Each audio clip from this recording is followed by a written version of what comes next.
Monggo.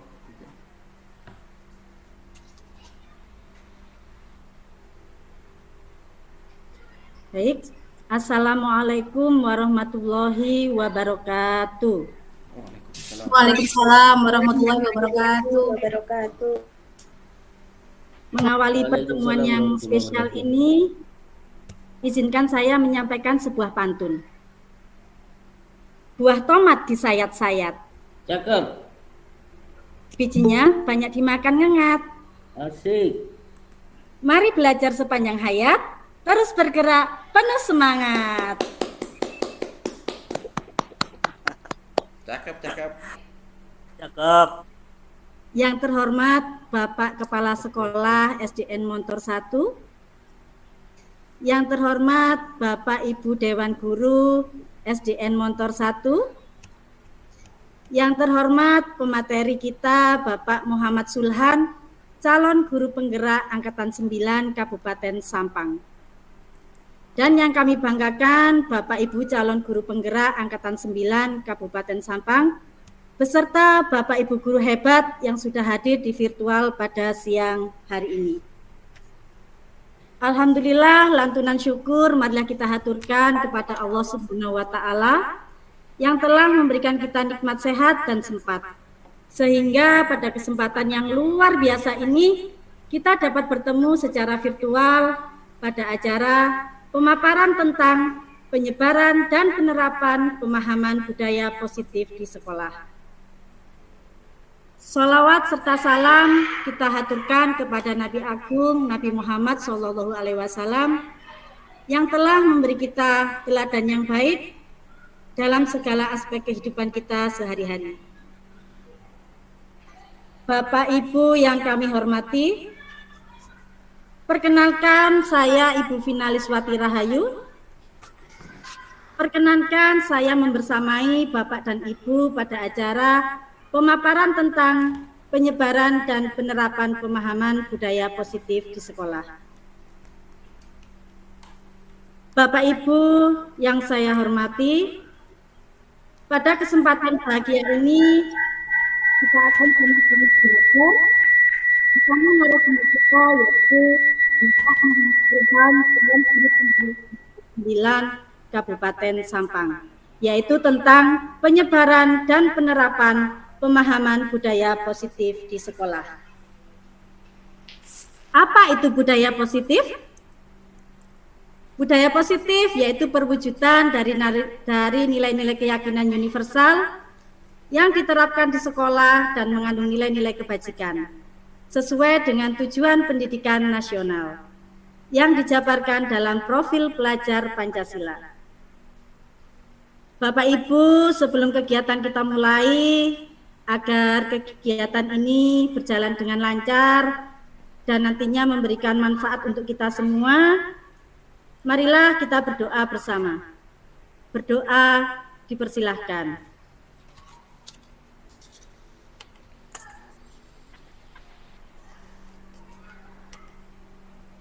Selesai. Bapak Ibu yang kami hormati, sebelum acara kita mulai, supaya lebih bersemangat lagi, mungkin ada ide-ide ice breaking dari Bapak Ibu semuanya, karena di siang ini kan jamnya rawan ya Bapak Ibu, jam rawan ngantuk. Jadi supaya kita lebih bersemangat mendengarkan materi dari Pak Sulhan, mungkin ada Bapak Ibu yang mau menyumbangkan kreativitasnya untuk ice breaking, kami persilahkan. Monggo Bapak Ibu. Nanti bisa raise hand. Oh ya, terima kasih untuk Bu Uswatun Hasanah. Ini saya share screen ya. Siap Bunda, terima kasih. Baik, terima kasih Bunda Vina atas waktu dan kesempatannya. Sebelum melakukan kegiatan ini, Bapak Ibu mari kita buka dengan ice breaking dengan maksud untuk membangun suasana virtual pada siang hari ini penuh semangat dengan berharap suasana belajar menyenangkan.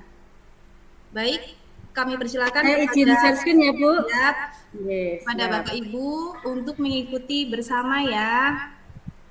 Siap Ibu. Siap.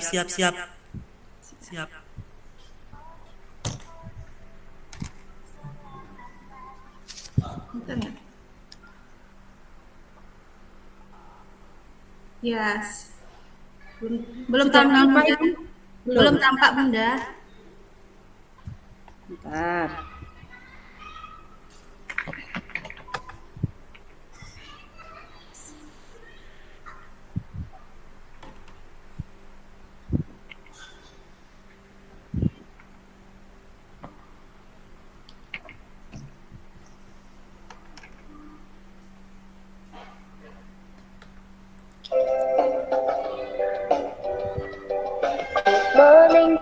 Good morning. Selamat pagi. Ayo sama-sama kita Bapak Ibu. Good afternoon. Selamat siang. Good evening. Selamat malam. Sampai jumpa lagi. Ayo Bapak Ibu, silakan semuanya. Selamat tidur. Selamat tinggal. Semoga berhasil. Sampai jumpa besok. Oke, terima kasih Bapak Ibu hebat. Terima kasih Ibu Vina. Good luck untuk Bapak Sulhan ya. Sukses selalu. Terima kasih Ibu Swatun. Terima kasih saya ucapkan kepada Ibu Swatun, SPK-nya luar biasa sekali ya, sehingga kami di sini semakin bersemangat Bapak Ibu untuk mendengarkan pengarahan dari Pak Sulhan. Bapak Ibu yang saya hormati, selanjutnya kita akan mendengarkan pemaparan dari pemateri kita kepada Bapak Muhammad Sulhan, calon guru penggerak Angkatan 9 Kabupaten Sampang, kami persilahkan. Ya, terima kasih Ibu Vina atas waktu yang telah diberikan kepada saya. Selamat siang Bapak Ibu. Assalamualaikum warahmatullahi wabarakatuh. Waalaikumsalam warahmatullahi wabarakatuh.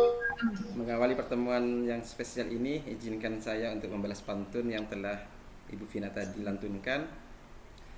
Mancing ikan bersama si Afif. Cakep. Mari wujudkan budaya positif untuk mewujudkan sekolah hebat. Semangat. Terima kasih. Yang terhormat Bapak Kepala Sekolah SDN Montor 1 Bapak Amdi Sugeng, yang terhormat Bapak Ibu Dewan Guru SDN Montor 1, yang terhormat Bapak Ibu guru hebat yang sudah hadir di dalam room virtual siang hari ini, serta teman-teman sejawat guru-guru serta calon guru penggerak Angkatan 9 Kabupaten Sampang. Alhamdulillah, marilah kita panjatkan puji syukur kita kehadirat Allah SWT di mana atas berkat rahmat sehingga kita pada siang kesempatan kali ini bisa bertemu secara virtual dalam acara pemaparan tentang penyebaran pemahaman dan penerapan budaya positif di sekolah. Salawat serta salam tetap tercurah limpahkan kepada sang junjungan kita Nabi besar Muhammad SAW yang telah memberikan kita teladan yang baik dalam segala aspek kehidupan kita. Bapak Ibu yang saya hormati, saya mengucapkan banyak terima kasih atas kehadiran Bapak sekalian, Bapak Ibu sekalian telah sudi untuk mengikuti acara virtual pada kesempatan siang hari ini. Bapak Ibu yang saya hormati, sebelum memaparkan tugas saya, perkenalkan nama saya Muhammad Sulhan, calon guru penggerak Angkatan 9 Kabupaten Sampang yang berasal dari UPTD SDN Montor 1.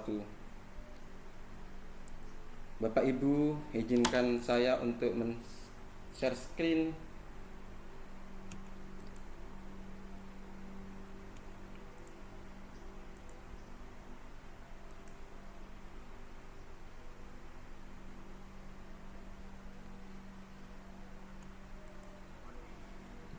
Sudah bisa dilihat Bapak Ibu? Sudah bisa Bapak. Oke, terima kasih. Penyebaran dan penerapan pemahaman budaya positif di sekolah.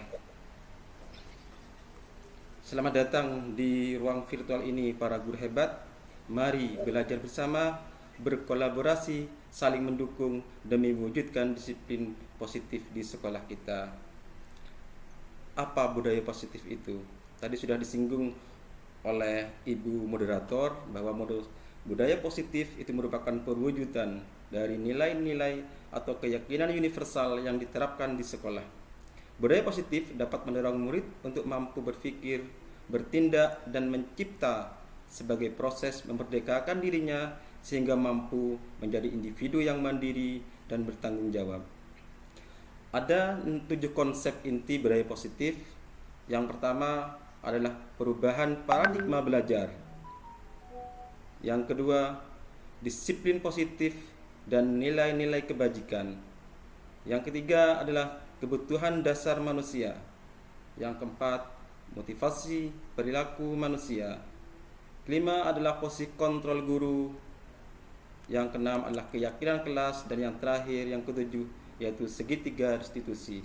Nanti kita akan bahas satu persatu konsep inti budaya positif yang ada di sekolah kita ini. Yang pertama adalah pembelajaran dengan paradigma baru.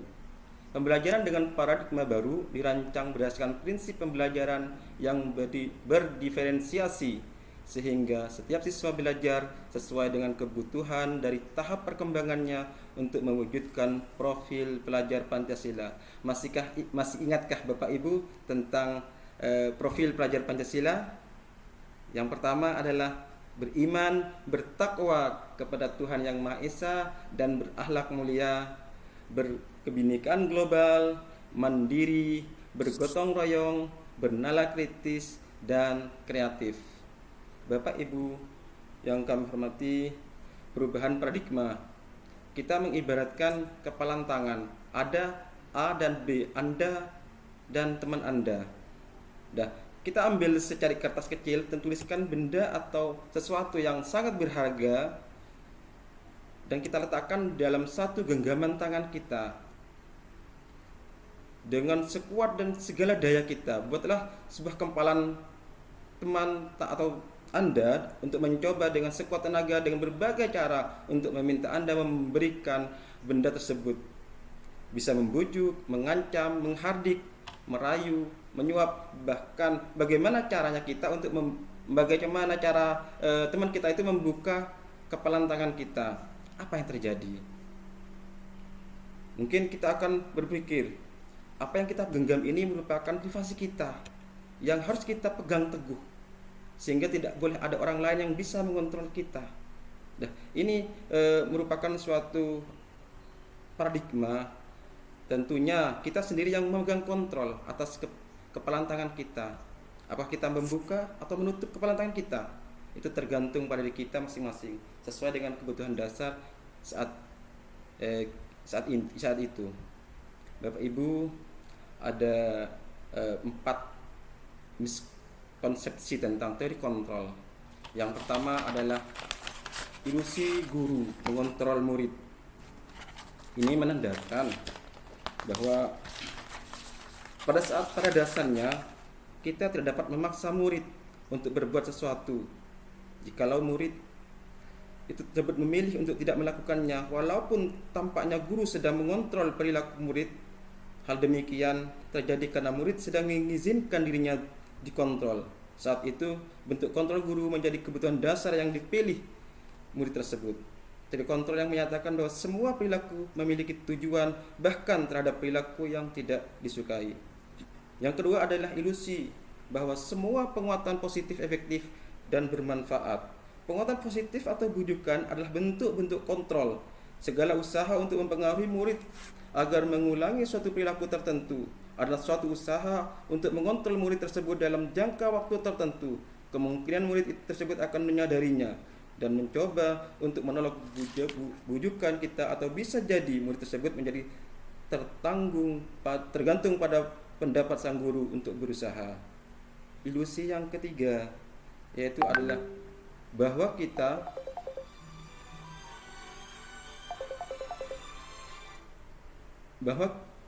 kritik dan membuat orang merasa bersalah dapat menguatkan karakter. Ini menggunakan kritik dan rasa bersalah untuk mengontrol murid menuju pada identitas gagal. Mereka belajar untuk merasa buruk tentang diri mereka. Mereka mengembangkan dialog diri yang negatif. Kadangkala sulit bagi guru untuk mengidentifikasi bahwa mereka sedang melakukan perilaku ini, karena seringkali guru cukup menggunakan suara halus untuk menyampaikan pesan negatif. Ilusi yang keempat adalah bahwa orang dewasa memiliki hak untuk memaksa.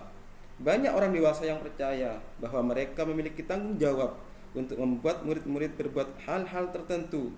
Apapun yang dilakukan dapat diterima selama ada sebuah kemajuan berdasarkan sebuah pengukuran kinerja. Pada saat itu pula orang dewasa akan menyadari bahwa perilaku memaksa tidak akan efektif untuk jangka waktu panjang dan sebuah hubungan permusuhan akan terbentuk.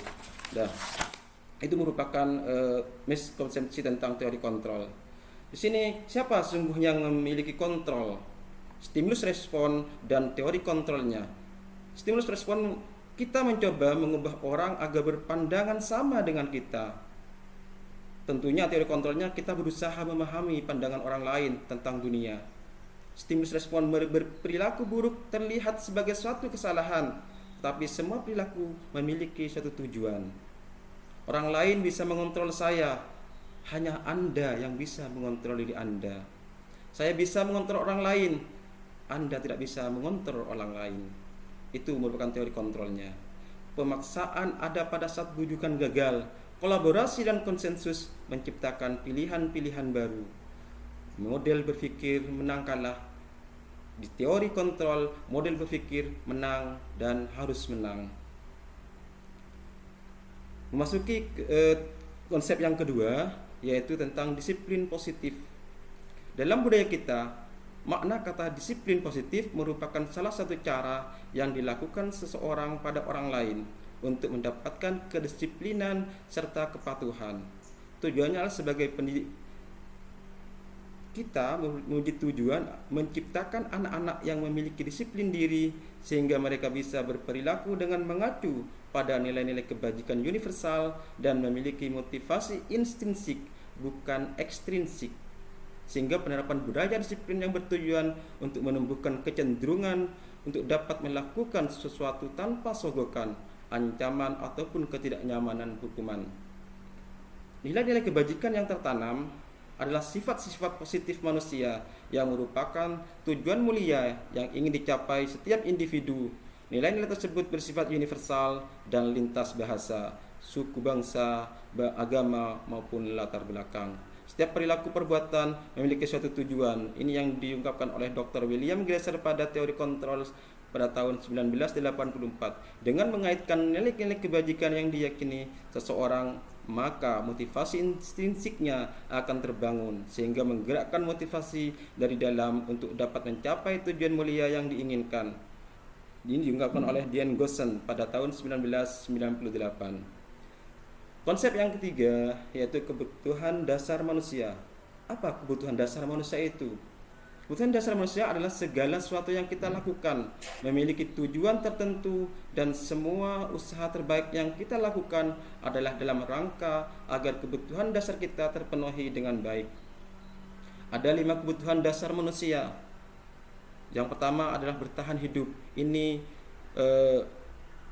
terdapat suatu komponen-komponen tentang makanan, pakaian, tempat tinggal, keamanan dan kesehatan. Inilah kebutuhan hidup kita. Yang kedua adalah kasih sayang dan rasa diterima. Di antaranya adalah rasa diterima, diperdulikan, berbagi, kerjasama, menjadi bagian dari kelompok. Yang ketiga adalah penguasaan. Di sini terdapat harga diri, keinginan untuk dianggap, memimpin, berprestasi, diakui dan didengar. Kebutuhan yang keempat adalah kebebasan, mandiri, memiliki pilihan, mencoba hal baru, dan mampu mengendalikan arah dirinya. Dan kebutuhan dasar manusia yang kelima dan terakhir adalah kesenangan, bermain, humor, antusiasme, dan tertawa. Ini merupakan 5 kebutuhan dasar bagi manusia yang terbentuk secara alamiah. Untuk konsep yang keempat adalah motivasi perilaku manusia. Apa motivasi itu? Motivasi merupakan dorongan yang timbul pada diri seseorang secara sadar atau tidak sadar untuk melakukan suatu tindakan dengan tujuan tertentu. Ada dua motivasi intrinsik dan motivasi ekstrinsik. Untuk menghindari hukuman atau tindakan keamanan itu merupakan salah satu motivasi ekstrinsik, di mana murid melakukan disiplin diri karena takut dihukum. Ini merupakan motivasi ekstrinsik. Yang kedua adalah untuk mendapatkan penghargaan atau imbalan dari orang lain. Murid melakukan disiplin diri karena ia ingin mendapatkan imbalan. Ini merupakan motivasi ekstrinsik juga. Bagaimana dengan motivasi ekstrinsik? Hal ini untuk menjadikan seseorang yang mereka inginkan dan menghargai diri sendiri dengan nilai-nilai yang mereka percaya, yaitu murid melakukan disiplin diri karena sadar akan kebajikan dirinya. Ini merupakan motivasi intrinsik yang keluar dari dalam diri mereka. Apa perbedaan hukuman, konsekuensi, dan destitusi? Hukuman itu tidak terencana atau datangnya tiba-tiba. Murid tidak tahu yang akan terjadi atau tidak dilibatkan. Bersifat satu arah, berupa hukuman fisik atau psikis. Ini merupakan hukum yang sering kita berikan sebagai seorang pendidik kepada siswa kita. Berbeda juga dengan konsekuensi. Apa saja yang membedakan? Konsekuensi itu merupakan terencana atau disepakati sesuai dengan aturan. Murid tetap dibuat tidak nyaman. Ini konsekuensi. Sikap guru selalu memonitor murid. Inilah yang sering kita lakukan di antara kedua konsep ini, hukuman dan konsekuensi. Tapi ada yang lebih bagus lagi, yaitu yang ketiga, restitusi. Apa itu restitusi? Merupakan proses menciptakan kondisi bagi murid untuk memperbaiki kesalahan, proses kolaboratif yang mengajarkan murid untuk mencari solusi sendiri. Perbedaan hukuman dan konsekuensi tindakan guru, mohon kita simak baik-baik. Nanti Bapak Ibu bisa menjawab, atau ini termasuk hukuman atau konsekuensi. Minta bantuannya. Ini yang pertama adalah mencatat 100 kali di dalam buku kalimat, saya tidak akan terlambat lagi karena terlambat ke sekolah. Ini biasanya yang kita lakukan di keseharian di dalam kelas. Ini termasuk hukuman atau konsekuensi, Bapak Ibu? Mohon ada masukan. Ya, Ibu Suatun. Termasuk? Menurut saya termasuk sanksi atau konsekuensi Bapak karena tidak melibatkan hukuman fisik. Oke, Entah siap. gimana? Terima kasih. Hukuman. Termasuk konsekuensi. Ada yang lain? Ya, silakan Bapak Samsul Arifin. Termasuk apakah? Sebagai konsekuensi itu termasuk konsekuensi karena tindakan itu harus diperingati setiap hari. Kalau tanpa peringatan itu anak-anak tetap condong melakukan kesalahan setiap hari. Makanya kita harus continue untuk melakukannya itu. Biar apa? Biar sudah terbiasa dengan keadaan yang sudah diajari. Kalau cuma satu kali itu tidak ngefek kepada anak-anak.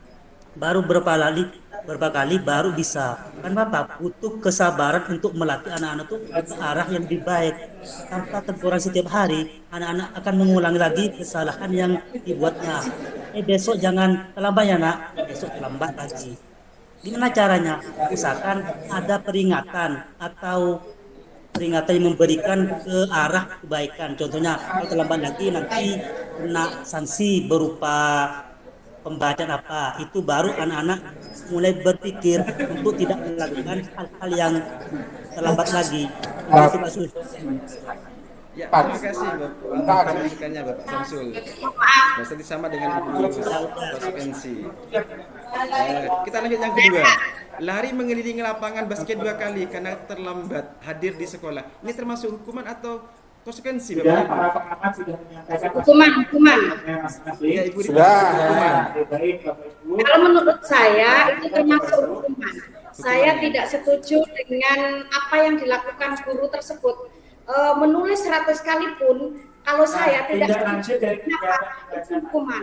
Lebih Termasuk baik hukuman juga, ya. Terima kasih Ibu atas masukannya. Berarti untuk Ibu Rita itu mencatat 10 kali dengan mengelilingi lapangan termasuk hukuman. Terima kasih atas masukannya. Ya, hukuman. Lari 15 kali itu termasuk hukuman.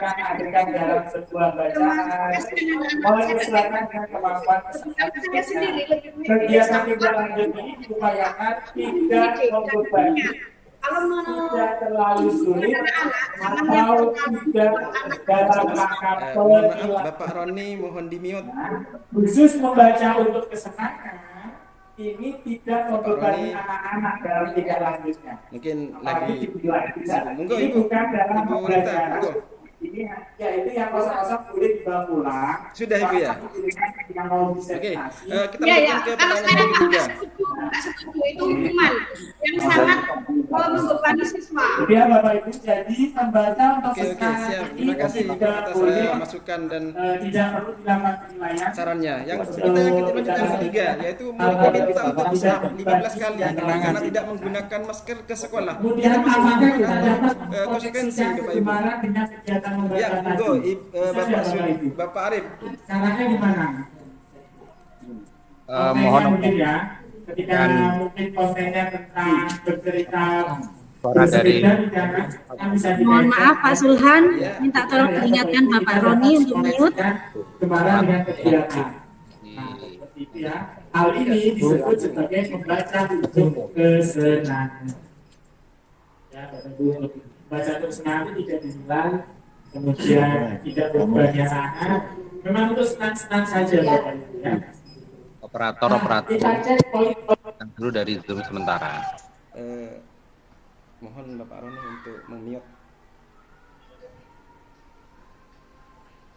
Yuk, monggo Ibu, untuk monggo Bapak. Masuk dalam konsep Mohon maaf Bapak Roni, apa bisa di-mute sebentar? Ini bukan pembelajaran. Aktivitas membaca yang menumbuhkan kesenangan dari Bapak sendiri. Aktivitas membaca yang membuat peserta didik menginginkan untuk membaca Sebentar nggih Bapak Ibu, biar situasinya kondusif dulu, biar Pak Roni mute dulu. semuanya. Kita tunggu sebentar supaya situasinya lebih kondusif. Mohon maaf atas ketidaknyamanannya. Kesimpulan baca kesenangan Bapak Siap Bunda, tidak apa. lebih bahagia ketika baca lebih banyak. Yang membaca itu akan bagian. Mungkin HP-nya ditinggal ini Bapak Ibu. Kemudian, mengapa kembali membaca itu penting? Nah, Bapak Ibu peserta didik yang baca didik lebih tenang, lebih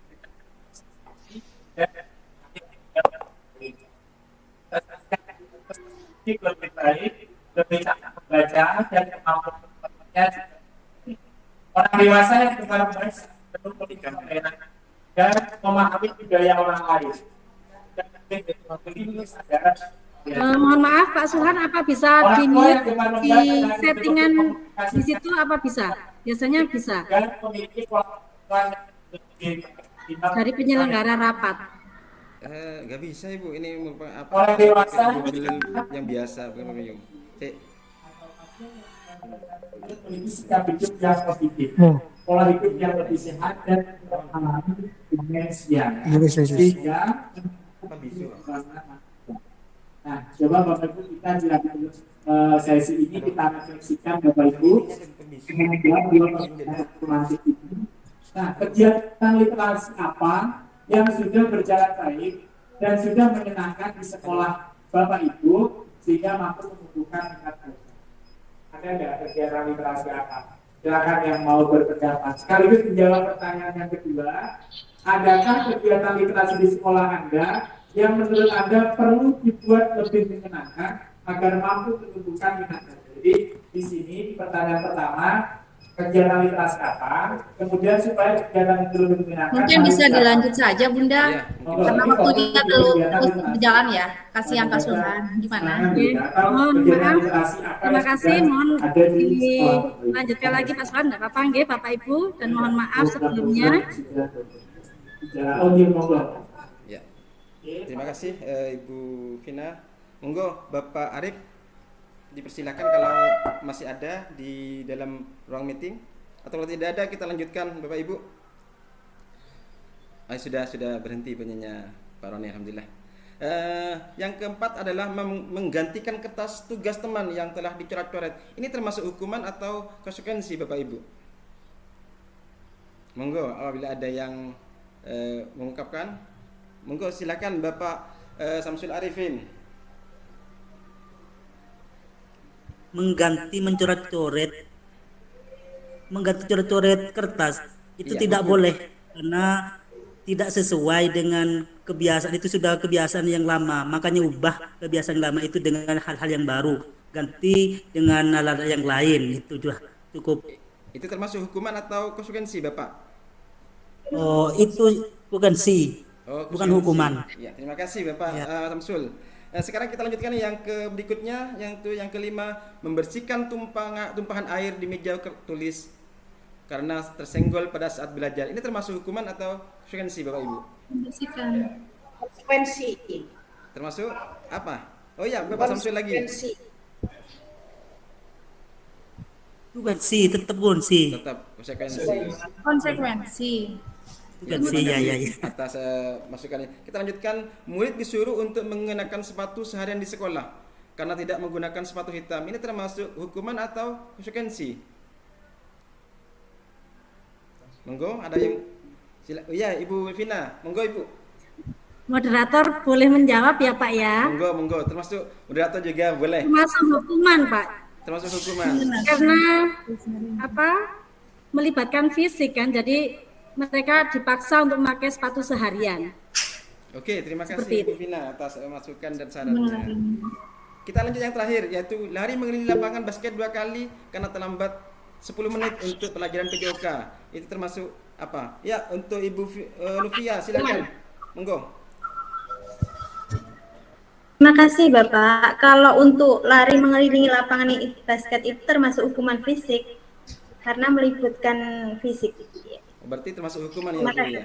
Iya. Oke, terima kasih. Ada yang lain mungkin sebelum saya buka Saya Bapak, jawaban sesuai. saya lain tidak sepemahaman bagaimana? Ada apa Ibu? Ini kan bebas. Ya, Ini, menurut pendapat saya itu termasuk sikap sanksi atau konsekuensi. Itu termasuk saja, terima konsekuensi. kasih. Iya, terima kasih atas masukannya Ibu. Mari kita lihat bersama-sama termasuk apakah ini. Nah, ini setelah ngetik ini hukuman. Mohon maaf. Mencatat 10 kali, 100 kali dalam buku kalimat, saya tidak akan terlambat lagi karena terlambat ke sekolah, itu termasuk hukuman Bapak Ibu. Lari mengelilingi lapangan basket 2 kali karena terlambat hadir di sekolah termasuk juga hukuman karena melibatkan suatu fisik. Murid diminta untuk push up 15 kali karena tidak menggunakan masker di sekolah termasuk hukuman. Mengganti kertas itu karena ya mengganti itu hanya konsekuensi, bukan hukuman fisik. Membersihkan juga termasuk konsekuensi, bukan hukuman. Murid disuruh untuk memakai sepatu, benar katanya Ibu Vina barusan tentang hukuman. Dan lari mengelilingi lapangan 2 kali termasuk konsekuensi karena lari juga semacam olahraga. Kita dalam pelajaran PJOK mungkin seperti itu. Ya, Ibu Novia silakan. Ada masukan? Iya, saya mau tanya yang itu, lari mengelilingi lapangan itu termasuk konsekuensi itu bagaimana? Kan kemarin itu kejadian di SMP di daerah saya itu ada anak yang dihukum gurunya karena tidak ikut pelajarannya. Kemudian anak itu jam 1 siang itu disuruh lari mengelilingi lapangan, kemudian sampai 5 kali putaran anak itu kakinya melepuh. Akhirnya kan dibawa ke rumah sakit, terus melibatkan orang tua juga. Akhirnya guru itu dikantorkan gitu, sudah tidak menjadi guru lagi. Itu termasuk hukuman atau konsekuensi, Bapak? Terima kasih Ibu atas pertanyaan yang sangat bagus sekali.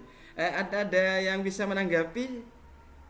Oh ya, silakan Ibu Vina Liswati. Enggak kalau ada tanggapan. Baik, terima kasih. Mungkin saya menambahkan ya, kenapa itu kok termasuk konsekuensi? Karena itu dilakukan saat pelajaran PJOK. Jadi lari mengelilingi lapangan basket 2 kali karena terlambat 10 menit untuk pelajaran PJOK. Jadi supaya jadi anak-anak itu biar sekaligus berolahraga, mungkin seperti itu ya Pak. Jadi kita lihat konteks kalimatnya dulu, mungkin seperti itu. Ya Ibu, terima kasih atas masukannya. Bisa dimengerti Ibu Novia. Ya, terima kasih Ibu. Berbeda dengan kejadian yang mungkin terjadi di sekolah Ibu. Mungkin pada saat guru mata pelajaran itu melakukan suatu hukuman kalau bukan apa ya, pelajaran yang diampunya mungkin itu Ibu. Oke, bisa diterima Ibu Novia ya. Terima kasih. Terima kasih. Nah, kita lanjutkan Bapak Ibu, yaitu yang konsep yang kelima, yaitu posisi kontrol guru. Ini ada 5 posisi kontrol yang sering kita lakukan kepada anak didik kita. Yang pertama adalah penghukum, guru sebagai penghukum. Yang kedua adalah guru sebagai pembuat rasa bersalah. Yang ketiga adalah guru sebagai teman. Yang keempat adalah guru sebagai pemantau. Dan yang terakhir, yang kelima adalah guru sebagai manajer. Untuk memperdalam tentang 5 konsep tersebut, mari kita perhatikan video posisi kontrol seorang guru.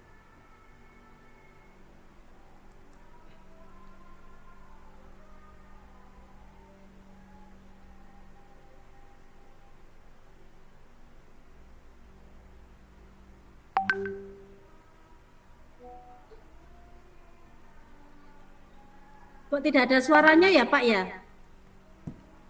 Apa di Bapak Ibu yang lain keluar suaranya? Tidak ada keluar dari suaranya. Gak ada Bapak Ibu. Ulang lagi. Kalau bisa ulang lagi dari depan. Dah. Bisa Bapak Ibu? Ya dah, sip, bisa.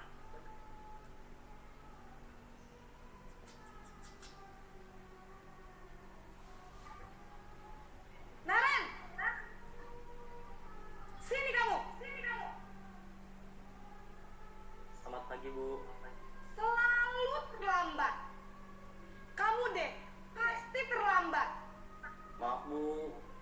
Saya Apa? Pak coba. Alasan kamu apa lagi? Kapan sih kamu tidak terlambat?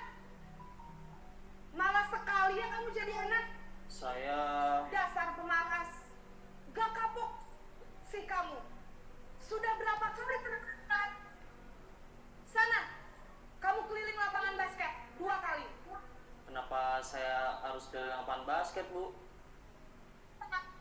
Ibu kan ibu. Berani-beraninya jawab. Sudah terlambat, masih berani jawab. Sekarang, keliling lapangan basket 5 kali sekalian. Biar kapok. Cepat. Pergi sana ke lapangan basket.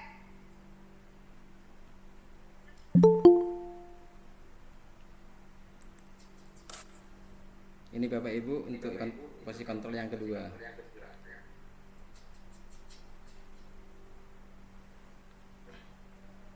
Naren,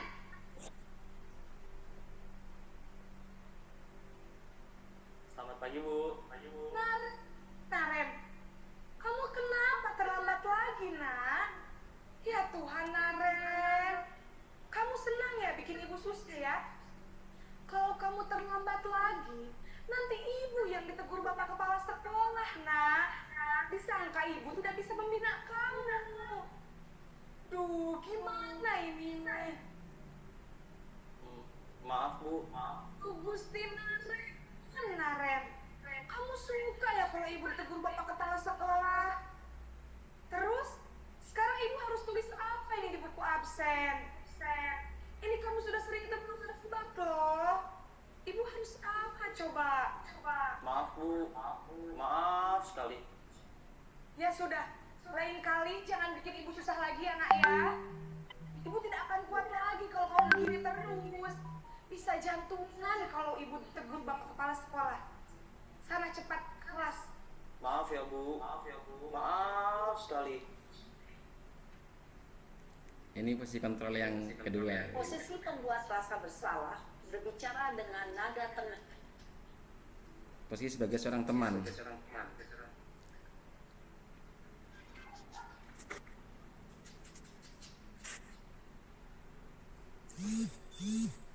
Naren!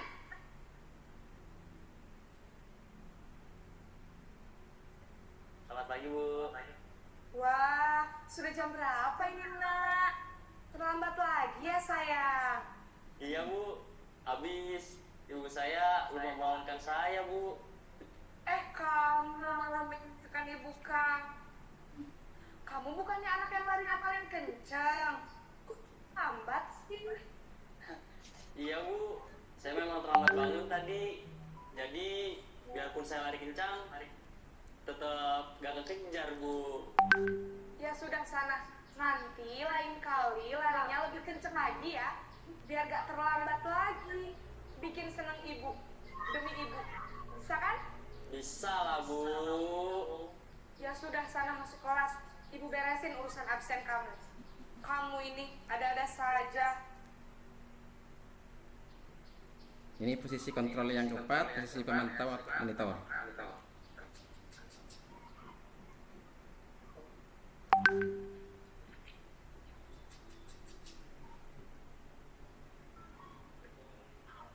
Naren!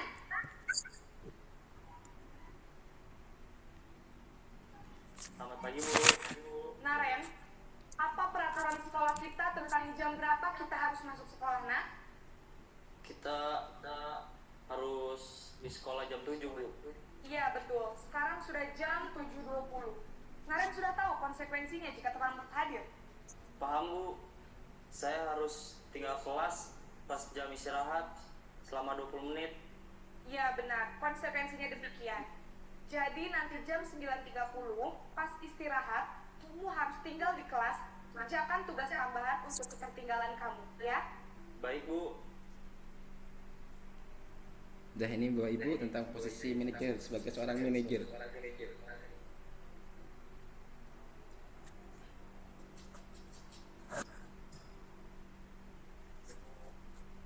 Naren! Naren! Selamat pagi Bu. Selamat pagi Naren. Maaf Bu, saya terlambat. Ya, sekolah masuknya jam 7, sekarang sudah jam 7.20. Jadi sekarang bagaimana ini Naren? Maaf Bu, saya lupa setel alarm saya semalam. Baiklah, menurut kamu, keyakinan sekolah yang mana yang perlu kamu tingkatkan? Menghargai diri sendiri dan orang lain mungkin ya Bu. Setuju. Jadi, Pak Naren meyakini prinsip saling menghormati tersebut. Iya Bu, saya meyakininya. Dan bersedia memperbaiki masalah keterlambatan ini. Bersedia Bu. Bagaimana kamu akan perbaiki masalah keterlambatan ini? Saya akan coba untuk tidak lupa menyetel alarm saya Bu. Baik, kalau Naren lupa nyetel alarm di rumah, ada orang yang kira-kira bisa bantu mengingatkan tidak? Ada Bu, kakak saya, Kak Emma. Ada lagi selain Kak Emma? Selain Kak Emma, ada ibu saya. Baik, jadi yang mengingatkan Naren adalah Kak Emma dan ibu kamu ya? Kira-kira akan mulai setel alarm kapan ya Naren? Setelah pulang sekolah, akan segera saya lakukan. Baik, jadi Naren akan setel alarm untuk bangun besok pagi dan akan diingatkan oleh kakak dan ibunda Naren ya. Ada lagi yang mungkin perlu dilakukan Naren agar tidak terlambat bangun lagi? Tidak ada Bu. Baik Naren, terima kasih untuk kerjasama kamu. Sekarang kamu perlu kembali ke kelas untuk belajar. Baik Bu, terima kasih. Iya Bapak Ibu, ini merupakan video yang memperlihatkan 5 posisi kontrol kita sebagai seorang guru. Nah, mungkin dari 5 posisi kontrol ini mungkin bisa membedakan mana posisi yang terbaik yang bisa kita lakukan sebagai seorang guru Bapak Ibu. Ada yang bisa berikan masukan tentang ini Bapak Ibu?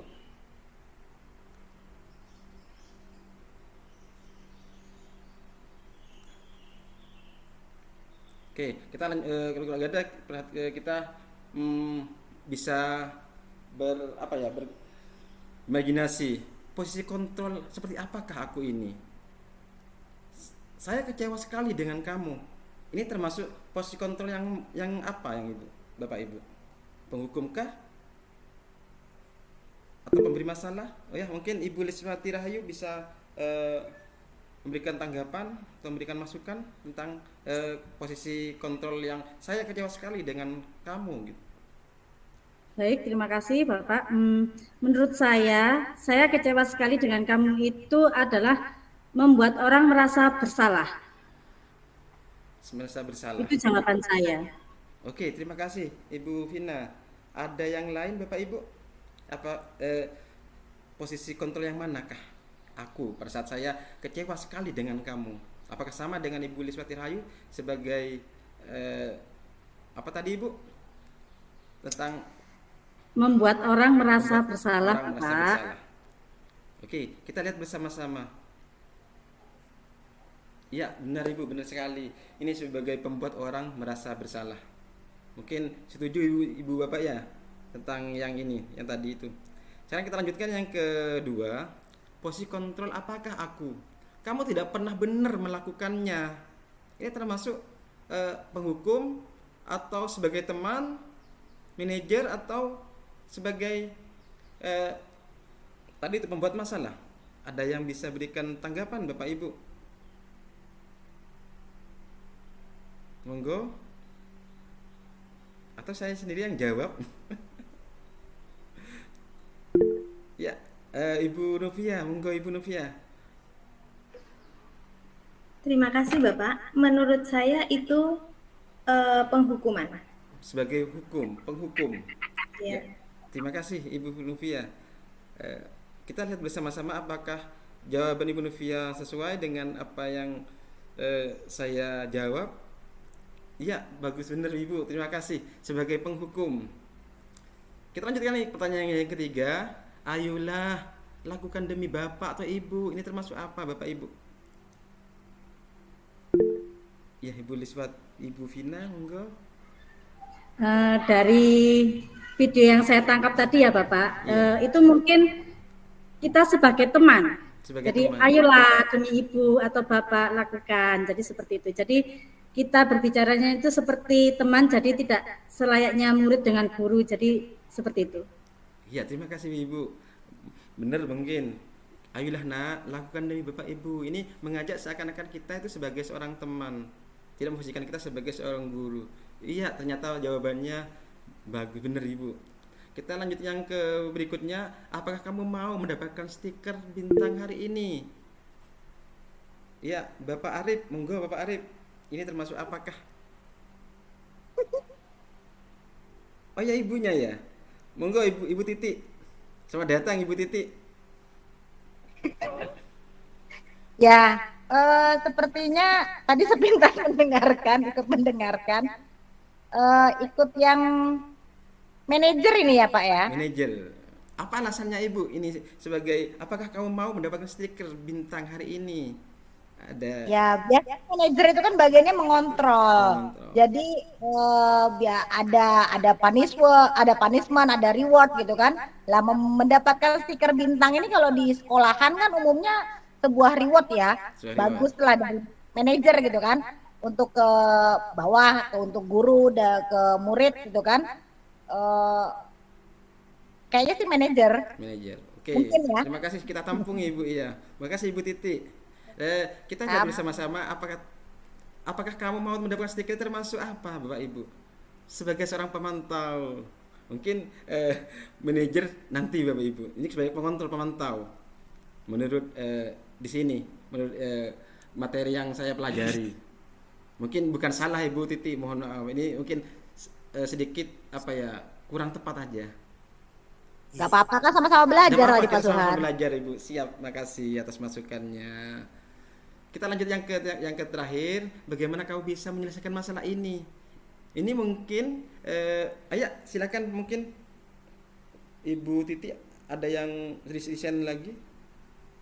Atau Bapak Samsul Arifin? Monggo.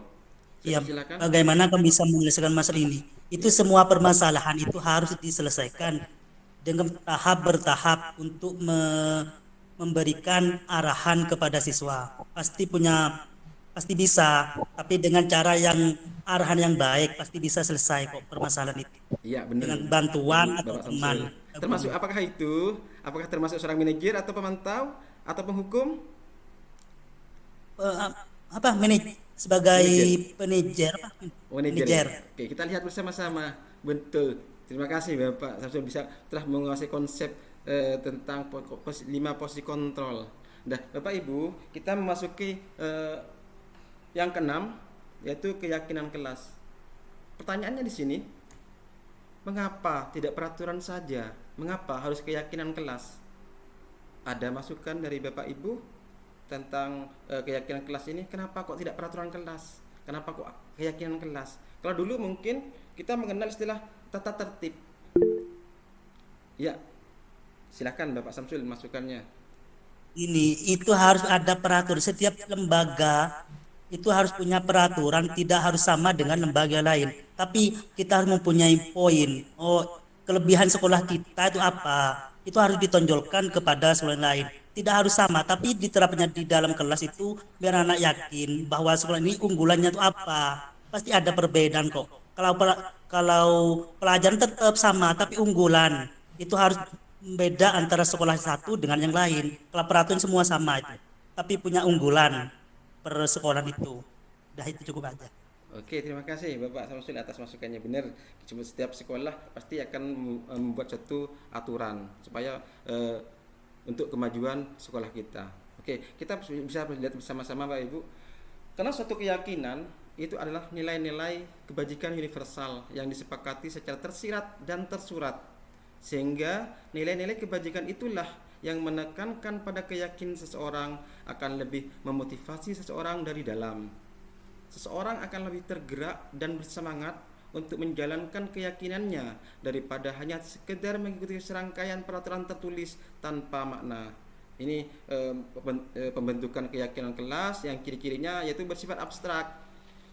Banyak, tidak tergantung pada satu atau dua kalimat, banyak. Berupa pernyataan universal, dibuat dalam pernyataan positif, sedikit saja agar mudah diingat, sesuai dengan kondisi kelas dan sekolah yang ada di kita Bapak Ibu, sehingga mudah diterapkan. Semua warga kelas atau sekolah dilibatkan dalam pembuatan keyakinan kelas, bukan guru saja yang membuat keyakinan ini, tetapi semua bebas, mempunyai hak yang sama bagaimana menciptakan suatu lingkungan di kelas atau di sekolah untuk mencapai lingkungan yang nyaman dan aman. Mungkin ini Bapak Ibu kita lihat seperti kegiatan keyakinan kelas. Di sini ada peraturan dan keyakinan kelas. Selalu mengembalikan buku ke tempatnya. Ini termasuk keyakinan kelas. Seperti apa ini? Mungkin ada pernyataan atau masukan dari Bapak Ibu. Selalu kembalikan buku ke tempatnya. Ini termasuk tanggung jawab atau apa? Atau keamanan atau gimana? Mungkin bisa Bapak Ibu beri masukan.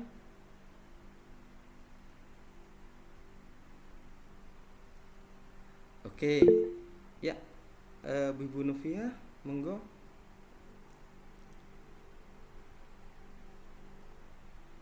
Di mute Ibu, masih di mute. Terima kasih.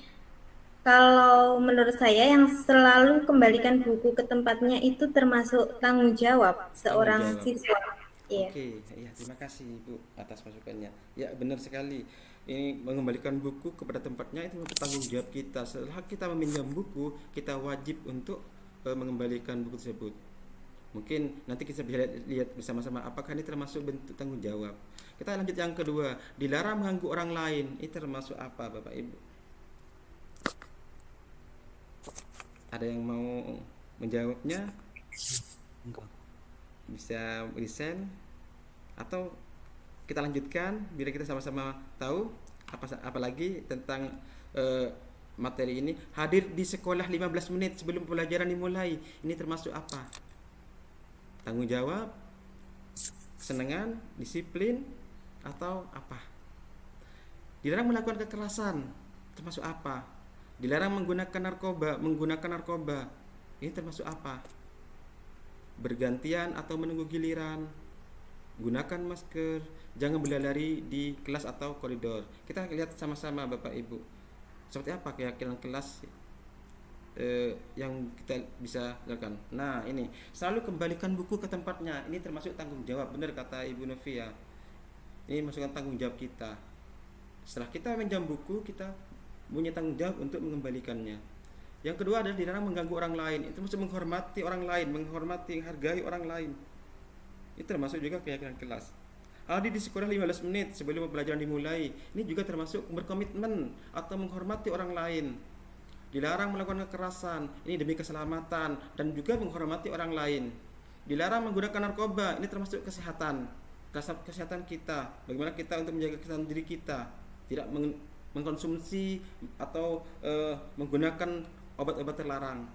Yang ke berapa ini? Yang ke lanjutan adalah bergantian atau menunggu giliran. Ini termasuk menghormati dan menghargai, bersabar. Gunakan masker demi keselamatan dan kesehatan. Jangan berlari di kelas atau koridor, juga termasuk keselamatan dan keamanan. Nah, ini merupakan contoh Bapak Ibu yang telah saya berikan kepada anak didik saya. Mohon maaf. Kita lanjutkan. Nah, yang terakhir adalah segitiga restitusi. Apakah segitiga restitusi itu? Restitusi adalah proses menciptakan kondisi baik bagi murid untuk memperbaiki kesalahan mereka sehingga mereka bisa kembali pada kelompok mereka dengan karakter yang lebih kuat. Restitusi juga merupakan proses kolaboratif yang mengajarkan murid untuk mencari solusi untuk masalah mereka dan membantu mereka harus memperlakukan orang lain. Ini satu proses dialog Bapak Ibu di mana dijalankan oleh seorang guru agar menghasilkan murid yang mandiri dan bertanggung jawab. Ada 3 tahapan restitusi. Yang pertama adalah menstabilkan identitas, validasi tindakan yang salah, dan menanyakan keyakinan. Apa itu menstabilkan identitas? Berdasarkan prinsip pembuat kesalahan adalah bagian dari proses pembelajaran, berperan menggeser identitas murid dari identitas gagal ke identitas sukses. Jangan mengkritik murid yang sedang mengalami identitas gagal. Bagaimana cara kita mengaplikasikannya di kelas? Kita membuat pertanyaan. Membuat kesalahan suatu yang wajar. Manusia tidak ada yang sempurna. Kita bisa memperbaiki masalah ini. Saya tidak menanyakan kesalahannya, tetapi fokus memperbaiki kesalahan ini. Ini merupakan pertanyaan-pertanyaan dalam mengaplikasikan menstabilkan identitas Bapak Ibu. Yang kedua adalah validasi tindakan yang salah. Itu merupakan prinsip setiap perilaku berupaya memenuhi suatu kebutuhan tertentu. Guru akan bergeser dari pemikiran stimulus respon menjadi proaktif, menggali dan mengakui kebutuhan murid ini dapat memperbaiki hubungan dengan murid. Pernyataan atau pertanyaan disampaikan dengan nada suara yang tidak menghakimi atau tidak memojokkan. Bagaimana kita mengaplikasikannya dalam kelas kita? Kita bisa mengajukan suatu pertanyaan. Kamu bisa saja bertindak lebih gegabah lagi daripada ini. Ini seakan-akan kita tidak memojokkan mereka, tidak menyalahkan mereka secara langsung. Kamu bukan melakukannya tanpa suatu alasan tertentu, bukan? Kamu melakukannya karena mempertahankan sesuatu yang penting bagimu. Mungkin kamu bisa mempelajari suatu perilaku baru yang lebih efektif. Bersediakah kamu mempelajarinya? Ini memberikan kesempatan kepada anak-anak didik kita untuk berpikir bagaimana untuk tindakan yang berikutnya kita lakukan untuk memperbaiki kesalahannya. Itu mungkin bagian pada validasi tindakan yang salah.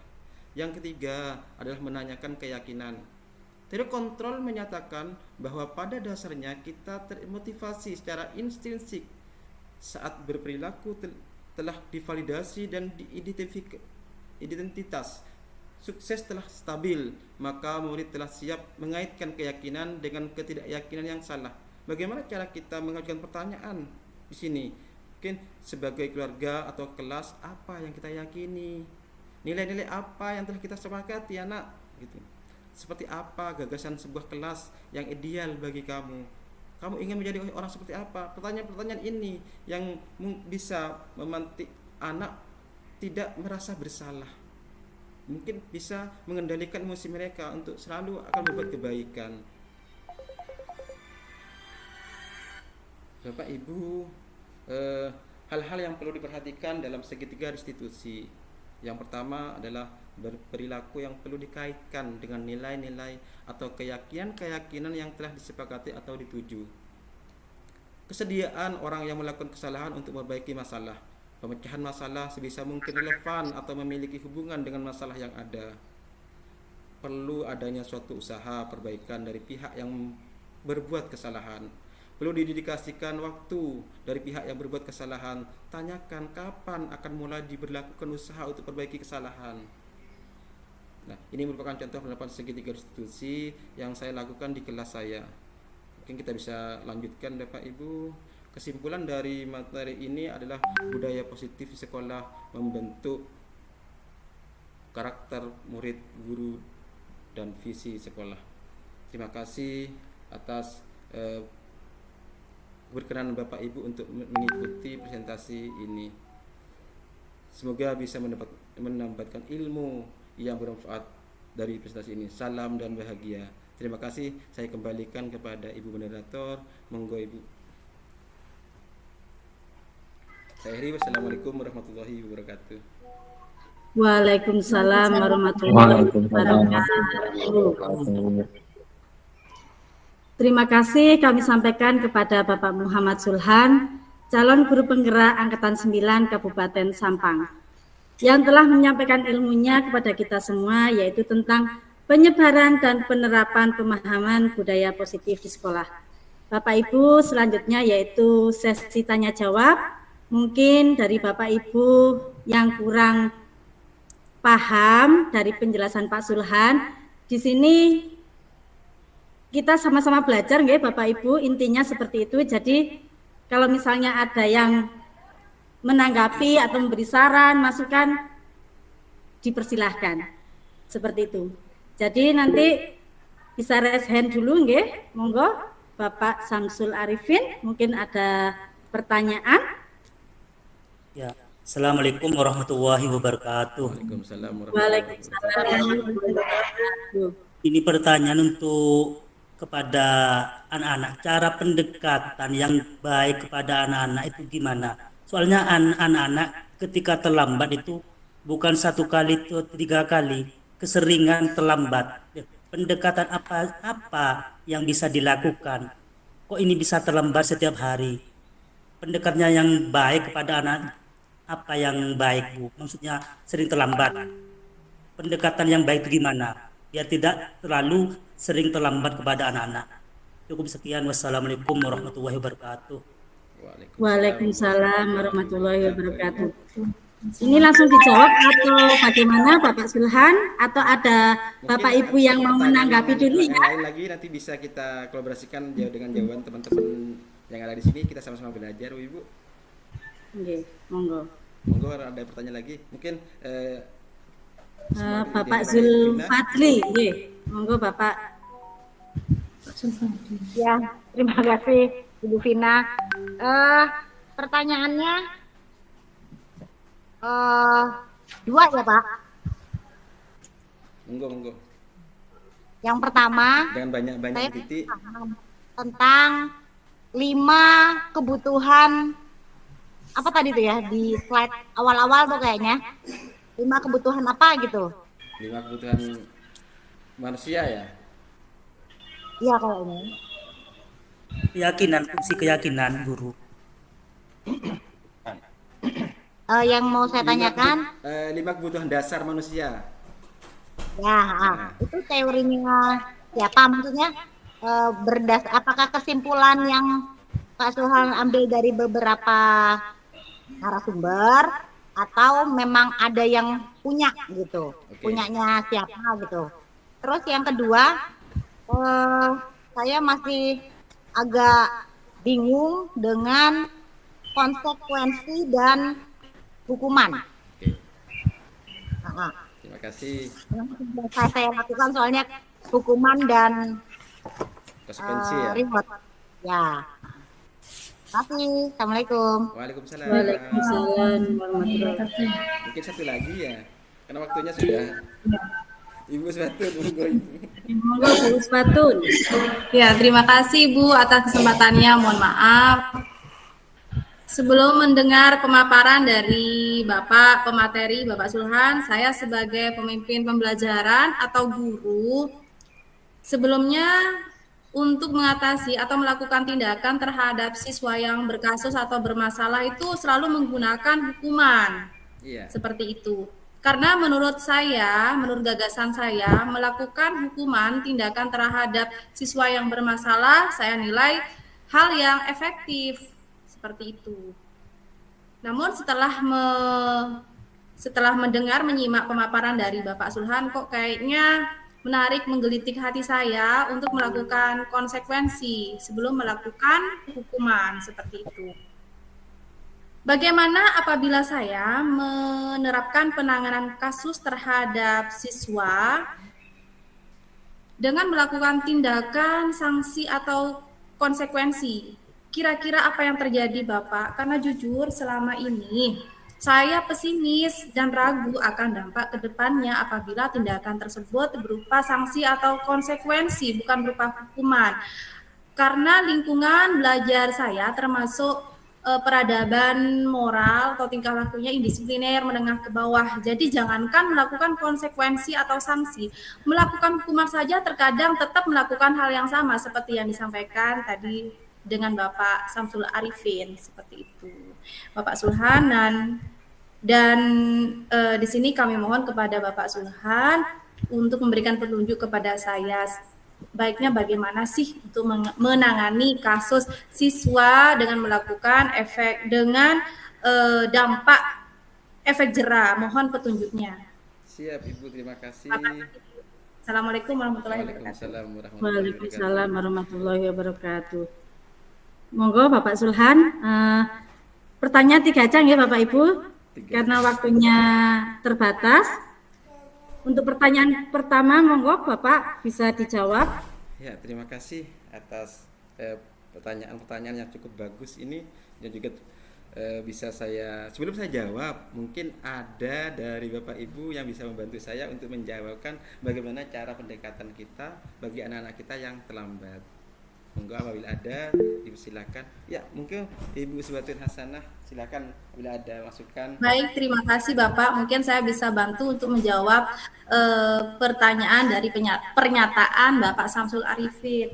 Jadi, siswanya ini melakukan kesalahan yang sama berulang-ulang. Walaupun sudah diberikan sanksi atau konsekuensi, bahkan diberikan hukuman seperti itu Bapak ya. Sepemahaman saya, ya. Jadi barangkali itu berkaitan dengan pertanyaan saya. Ya, kita seharusnya sebagai seorang guru ya harus sabar mungkin Pak ya untuk menghadapi masalah seperti itu.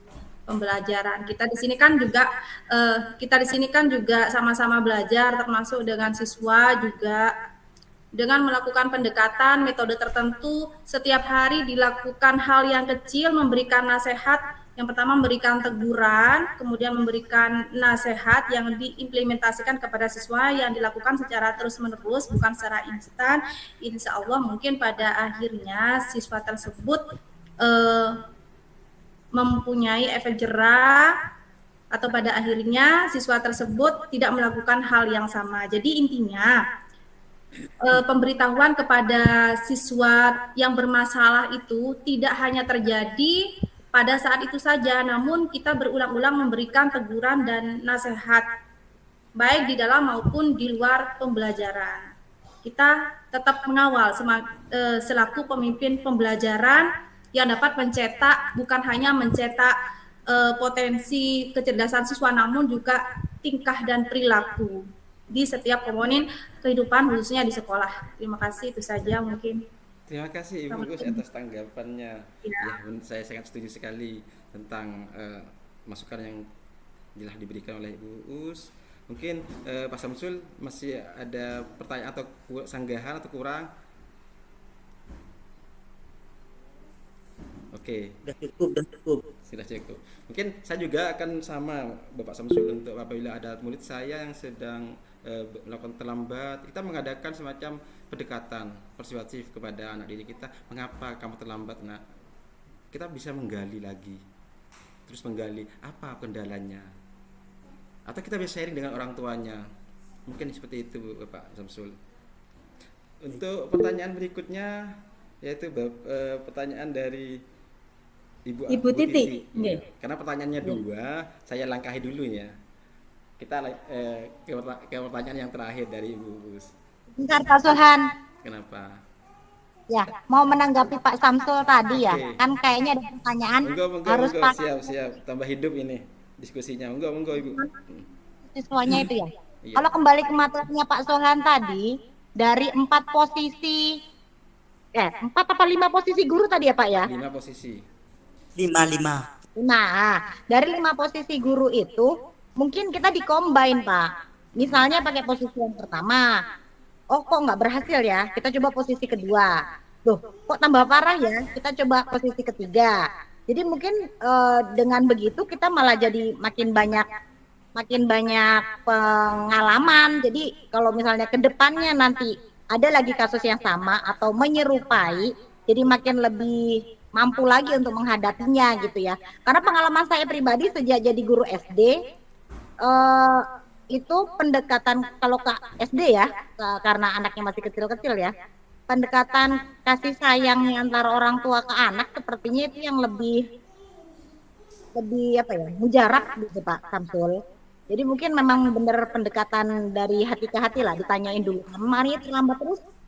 Karena barangkali yang sebenarnya terlambat bukan anaknya, tapi bisa jadi karena orang tuanya, entah masih sibuk yang repot di dapurnya kah, atau single parent dan sebagainya kayak gitu Pak. Jadi kan kita bisa tahu tidak saling menyalahkan anaknya gitu kan, senewen sama anaknya, padahal yang salah orang tuanya. Gitu Pak, makasih. Ya, terima kasih Ibu, sangat bagus tanggapannya. Nah, mantap. Mungkin Pak Said mau menambahkan, monggo Bapak Said, ini merupakan teman sejawat saya, calon CGP, calon penggerak 49 dari Kabupaten. Oke Pak. Oke, terima kasih. Siap Pak Sulhan. Monggo Pak Said. Ini terkait pertanyaan yang mungkin cara kontrol kita kepada murid. Ini saya punya pengalaman pribadi waktu saya SMP. Waktu itu saya kelas 2 sering bolos, Pak. Bukan hanya terlambat tapi sering bolos. Kemudian saya diberi hukuman oleh guru saya. Orang tua saya akhirnya tidak terima. Datang ke sekolah terus bilang ke guru saya pakai bahasa Madura, kan aslinya orang Jawa orang tua saya, tapi marahnya itu pakai bahasa Inggris Timur Bapak. Madura. Ya. Masak pandien beseh kalah ke beseh, seperti itu bahasanya. Masak jadi pandien beseh kalah ke beseh. Tukang pandih kalah ke beseh gitu. Berarti dalam bahasa saya, Indonesia gimana Pak? Karena di sini masak guru-guru yang di luar Madura. Pandai besi itu kalah dengan besinya. Gitu. Pandai besi kalah dengan besinya. Bisa dimengerti Bapak Ibu ya yang dari luar. Ya. Madura. Karena tidak terima waktu itu saya ketua kelas, kemudian tidak dijadikan ketua kelas lagi karena sering bolos, itu tidak terima orang tua saya. Hukuman atau sanksi Bapak Said? Enggak sampai fisik, tapi diberi hukuman terus dipecat ya? Jadi ketua kelas, kan itu sangat iya. Terus jadi kalau dikaitkan dengan itu, pemikiran orang tua saya itu kan berarti kita itu dianggapnya seperti sebuah benda, padahal kita itu manusia. Nah sekarang di guru penggerak itu kita sama-sama diberikan pemahaman tentang cara membuat siswa dapat mengontrol dirinya sendiri, bukan kita yang mengontrol. Kalau dari bahasanya orang tua saya itu kan seakan-akan kita itu bisa dibentuk seperti apa saja oleh gurunya. Padahal yang benar itu adalah seperti yang disampaikan Pak Sulhan insya Allah tentang posisi kontrol. Terlepas pada akhirnya hasilnya seperti apa saja gitu. Misalkan kita sudah melakukan yang terbaik, tapi hasilnya kita sebagai guru berulang-ulang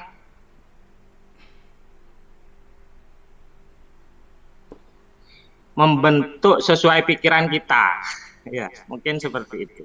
Oke, terima kasih. Nah seperti itu, terlepas dari itu juga kita harus selalu mendoakan siswa-siswa kita, karena kita tidak bisa merubah hati seseorang, hanya Tuhan Yang Maha Esa yang bisa merubah dan membolak-balikkan hati setiap manusia. Mungkin dengan usaha kita tidak bisa, kita coba dengan mendoakannya. Jadi dicatat siapa yang siswa-siswa yang sering melakukan kesalahan, mungkin kita tambahkan juga berdoa pada saat kita selesai beribadah. Mungkin seperti itu, Pak Sulhan. Terima kasih. Terima kasih Bapak Said atas masukannya yang sangat berharga ini. Semoga bisa membawa manfaat bagi kita semua. Tadi saya lihat Bapak Nurul Hidayat mendesain. Monggo Bapak ada masukan? Tidak ada Bapak ya? Oke.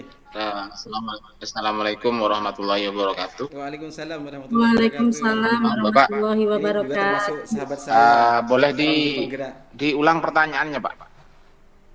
Pertanyaannya di sini ada 3 pertanyaan, Bapak. Pertanyaan mana yang sampai mau jawab?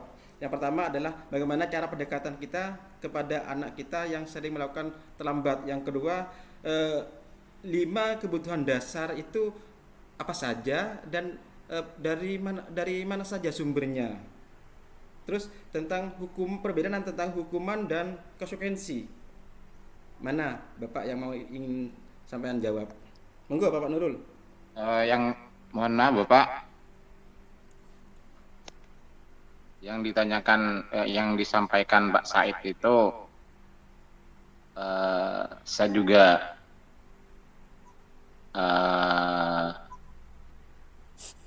sama, cuman adanya 5 kontrol guru itu kan adanya sekarang Bapak. Kalau dulu kita itu menerapkan, guru-guru kita menerapkan sebagai penghukum dan sebagai murid merasa bersalah.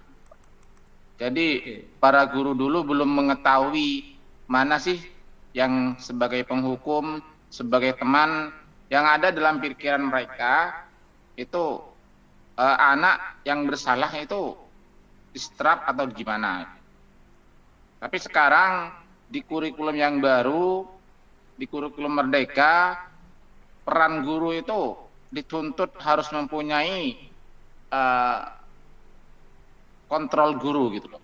Jadi setiap ada murid yang melakukan kesalahan, itu kita sebagai manajer buat mereka. Jadi bagaimana mereka menjadi bisa bertanggung jawab atas apa yang telah mereka kerjakan. Jadi tidak serta-merta mereka datang ke sekolah terlambat atau melakukan kesalahan itu dihukum atau gimana. Begitu Bapak. Itu yang perlu saya sampaikan, nanti saya bisa tambahkan Bapak. Ya, mudah-mudahan apa yang telah disampaikan oleh sahabat-sahabat guru-guru hebat bisa membuat kita lebih memahami lagi bagaimana cara kita menangani anak didik kita. Oke, terima kasih Bapak Ibu sekalian. Kita lanjutkan ke pertanyaan berikutnya. Ini pertanyaan dari Ibu Us ya tadi. Pertanyaannya saya tulis tadi sangat panjang sekali, tapi intinya itu apa ini? Bagaimana bila kita menerapkan penanganan kasus terhadap siswa, apa saja tindakan atau sanksi konsekuensinya ya? Mungkin bisa saya jawab langsung. Sebagai pendidik, seharusnya kita harus lebih sabar dan telaten menghadapi permasalahan khususnya di sekolah dalam menangani kasus pada siswa. Pembelajaran ini berlangsung secara berkesinambungan, artinya tidak instan. Jadi menurut saya sebaiknya ibu dalam menangani kasus ini di sekolah, kalau masih bisa jalan dengan menggunakan tindakan sanksi atau konsekuensi, akan lebih baik yang dilakukan sebelum melakukan tindakan hukuman, karena dengan penanganan yang menyejukkan kepada siswa dengan cara menstabilkan identitas, memberikan teguran dan nasihat yang dilakukan secara berkesinambungan dan terus-menerus, insya Allah pada akhirnya siswa tersebut akan lebih berhati-hati dalam menyikapi perbuatan masalah. Untuk pertanyaan yang kedua dari Ibu Titi itu tentang 5 kebutuhan dasar manusia. Kebutuhan dasar manusia itu adalah segala sesuatu yang kita lakukan dengan memiliki tujuan tertentu, dan semua usaha terbaik yang kita lakukan adalah dalam rangka untuk memenuhi kebutuhan dasar yang terdiri dari bertahan hidup. Ini manusia pasti membutuhkan kebutuhan tentang ini, pangan, pakaian, keamanan, kesehatan. Ini merupakan kebutuhan pokok kita sebagai manusia. Rasa kasih sayang, tidak ada manusia di muka bumi ini yang tidak butuh rasa itu, saling menyayangi, mencintai, dan rasa diterima oleh masyarakat, oleh anggota masyarakat yang lain. Kita butuh mereka sebagai makhluk sosial. Yang ketiga adalah penguasaan. Ini tentang harga diri, keinginan untuk dianggap sebagai pimpinan, sebagai pemimpin. Kita ingin berprestasi, diakui dan didengar. Ini merupakan penguasaan, kekuatan kita. Selain itu kita merasakan kebebasan, bebas, mandiri. Ingin berbuat apa? Ini kebebasan kita. Kita bebas, tidak terjajah oleh aturan-aturan yang tidak kita inginkan. Inilah kebutuhan dasar kita. Selain itu kita membutuhkan kesenangan, bisa bermain, bisa rekreasi, bisa tertawa dengan lugas. Ini merupakan kebutuhan dasar. Terus tadi pertanyaan berikutnya dari Ibu Titi, apa sih bedanya hukuman dengan konsekuensi itu? Tadi sudah saya jabarkan dalam materi kita bahwa hukuman itu bersifat tidak terencana.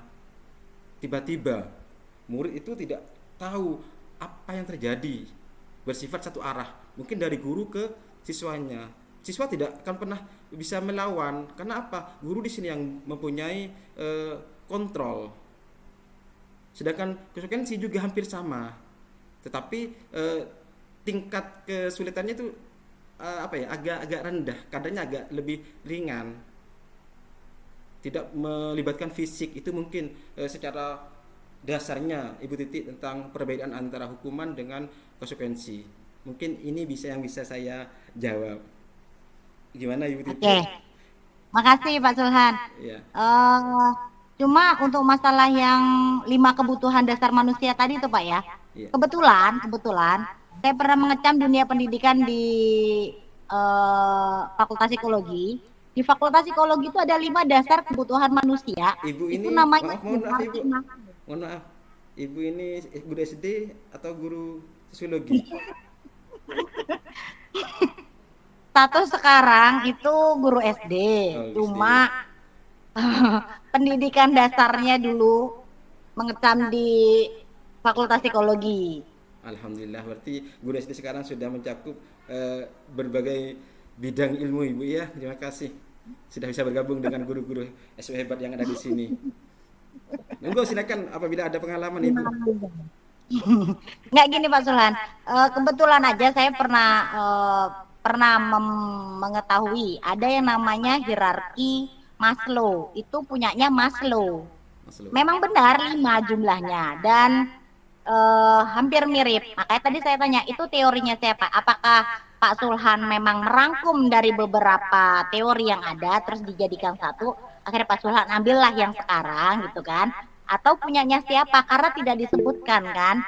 Bukan menggurui ya Pak ya, hanya menanyakan karena memang mirip gitu loh. Apakah kalau memang itu adalah hierarki Maslow, apakah tidak sebaiknya disebut bahwa itu punyanya Maslow gitu? Karena kan tokohnya Maslow, jadi hierarki Maslow. Kalau memang punya yang lain, mungkin punya saya sendiri Ibu. Singgung karena nggak disebut. Kalau misalnya kesimpulan ya nggak apa-apa juga, itu kan haknya Pak Sulhan sebagai narasumber di sini. Begitu aja Pak Sulhan, makasih. Terus kasih. lagi yang satu menurut saya, kalau yang konsekuensi apakah ada unsur kesepakatan terlebih dahulu gitu ya? Kalau menurut saya sih ya, kalau konsekuensi itu kan berarti antara si guru dengan si siswa memang sama-sama tahu bahwa kalau terlambat 10 menit akan mendapatkan sanksi lari di tempat atau membuang sampah atau membersihkan kamar mandi atau apalah gitu. Itu disepakati bersama. Kalau menurut saya itu adalah konsekuensi. Tapi kalau hukuman itu memang murni bahwa guru yang memang menghukum siswa tanpa kesepakatan dari si siswanya gitu Pak Sulhan. Oke, terima kasih Ibu Titi. Oke, alhamdulillah Ibu, Bapak Ibu, ternyata di antara kita itu banyak sekali guru-guru hebat yang ada di sini. Bahkan berasal dari ilmu sosio ya. Hingga saya sendiri aja saya mengakui di 5 kontrol ini atau 5 kebutuhan ini saya sudah belajar. Saya kan belajar sekarang ini sebagai calon guru penggerak dan baru tahu ini bahwa dari Gus Lau. Dari apa tadi itu? Terima kasih Ibu Titi atas masukannya, ini sebagai tambahan ilmu bagi saya ke depan. Mungkin ada tambahan dari Bapak Nurul tadi desain. Monggo Bapak Nurul. Atau enggak ada ya karena waktunya sudah. Terima kasih Bapak. Oh iya. Terima kasih Bapak. Saya cuma menanggapi dari pertanyaan Ibu tadi. 5 kebutuhan dasar yang disampaikan Pak Sulhan itu menurut William Gleiser. Jadi 5 kebutuhan dasar ketika murid ada di sekolah kita harus memahami mereka. Mereka berbuat kesalahan seperti ini, bertingkah laku seperti itu bukan pasti punya alasan. Ada sesuatu yang kurang dari mereka. Nah, 5 kebutuhan dasar inilah yang harus kita cermati pada mereka. Ada siswa yang tidak sesuai dengan aturan, ada apakah di situ? Kenapa anak itu berbuat seperti itu? Itulah. Kadang ada psikologi juga, terus kebutuhan dasar karena tidak makan dari sekolah atau lagi bertengkar sama saudara di rumah. Jadi peran guru di situ, gurulah yang harus tahu dan guru harus memahami kelima kebutuhan dasar itu. Jadi karena mereka datang terlambat misalnya, kita harus bertanya kenapa, alasannya, ditanya alasannya kenapa mereka datangnya terlambat, atau mungkin mengganggu teman, itu kenapa? Dia mesti ada sesuatu yang terjadi pada mereka.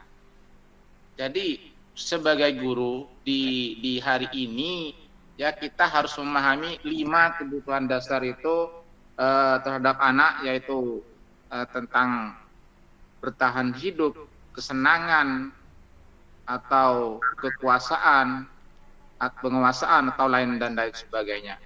Itu Ibu, karena yang Ibu tanyakan tadi, mohon maaf Bapak Sulhan, itu bukan kesimpulan, tapi itu 5 kebutuhan dasar itu menurut William Gleiser. Itu Bapak, terima kasih. Oke, terima kasih atas masukannya Bapak Nurul. Sedikit menambahkan tadi tentang hukuman dan konsekuensi, benar katanya Ibu Titi, itu merupakan konsekuensi di mana sama-sama disepakati, tetapi masih kadarnya masih terlalu rendah ketimbang penghukuman. Mungkin karena waktunya sudah melebihi batas waktunya, sudah nyampe, mungkin saya kembalikan kepada Ibu Moderator. Monggo Ibu Moderator. Masih di-mute Ibu. Baik, alhamdulillah, terima kasih Bapak Ibu guru hebat, luar biasa untuk ilmunya hari ini. Demikian tadi kegiatan pemaparan tentang penyebaran dan penerapan pemahaman budaya positif di sekolah. Semoga dari kegiatan ini banyak ilmu yang kita bisa terapkan di sekolah untuk membersamai siswa kita, menjadikan mereka memiliki budaya positif dan menjadikan mereka siswa yang berkarakter, serta bisa diterapkan dalam kehidupan sehari-hari. Saya selaku moderator mohon maaf apabila ada salah dan khilaf. Pergi ke Kutai naik kendaraan. Cakep. Liburan ke Bali ditiadakan. Cakep. Belum liburan. Mari mencapai kesejahteraan untuk mewujudkan tujuan pendidikan nasional. Terima kasih. Assalamualaikum warahmatullahi wabarakatuh. Sesi dokumentasi foto Pak Sulhan ya? Oh iya, siap. Baik, Bapak Ibu, mohon maaf, jangan keluar dari room dulu. Kita foto dulu, Bunda. Iya. Iya. Foto dulu, ambil dokumentasi. Kamera di-on-kan semuanya, nggih, Bapak Ibu? Yang ada silakan di-on-kan. Iya, Pak Said. Ayo kita menggunakan. Ya, Bapak Said. Ya, Pak. Waktunya sudah habis. Kita foto dulu Bapak ya. Dulu Pak Said ya. Ya, Ibu Bapak Foto Ibu. dulu baru nanti Buat bicaranya buat di kenangan luar ini. record ya. Nggih. Kita menggunakan gaya apa Ibu Vina? Monggo. Kalau saya gaya Ya, apa bebas, ya? Segitiga, Saya segitiga, gaya institusi Pak. Segitiga. Ayo. literasi Pak, institusi. literasi. Oh, literasi salam L gini. literasi. Coba. Ayo semua. Jangan Ya, lupa itu aja. siapa? Siapa Jangan yang lupa memoto ini? siapa, Pak Subhan? Oh, saya ya. Ya foto Oke. Pak Dayat, foto Pak Dayat. Pak Dayat, foto Pak Dayat. Saya pakai HP Pak, Mas Said iya, aja. oke. Saya dosa gini ya, pakai tangan aja saya. Yuk, 1. Kameranya sudah on 2, semua ya Bapak Ibu. 3. Sebentar Pak Subhan, saya belum. Oh iya, yuk, lagi. Siap, 1, 2, 3. Oke. Terus apa lagi kayak Segitiga. ya Pak ya? Tiga institusi. Saya Ibu Segitiga. pengen ikut dong. Ada yang memutuin. Bu Us. Selesai. Saya Nanti kalau saya moto segitiga saya nggak jadi Pak. Pak Dayat, saya ada tamu. Mohon maaf. Oke, siap Ibu. Siap, Ibu. Siap, Terima Ibu. kasih lah atas Siap. kehadirannya. Monggo. Iya, terima kasih. Assalamualaikum. Waalaikumsalam. Yuk, 1, 2, 3, segitiga institusi. Lagi 1, 2, 3. Oh iya, terima kasih Bapak Ibu atas partisipasinya. Mohon maaf apabila ada kesalahan. Saya sebagai pribadi, sebagai manusia, mohon maaf. Terima kasih. Monggo boleh silakan mulai lisan. Saya tutup.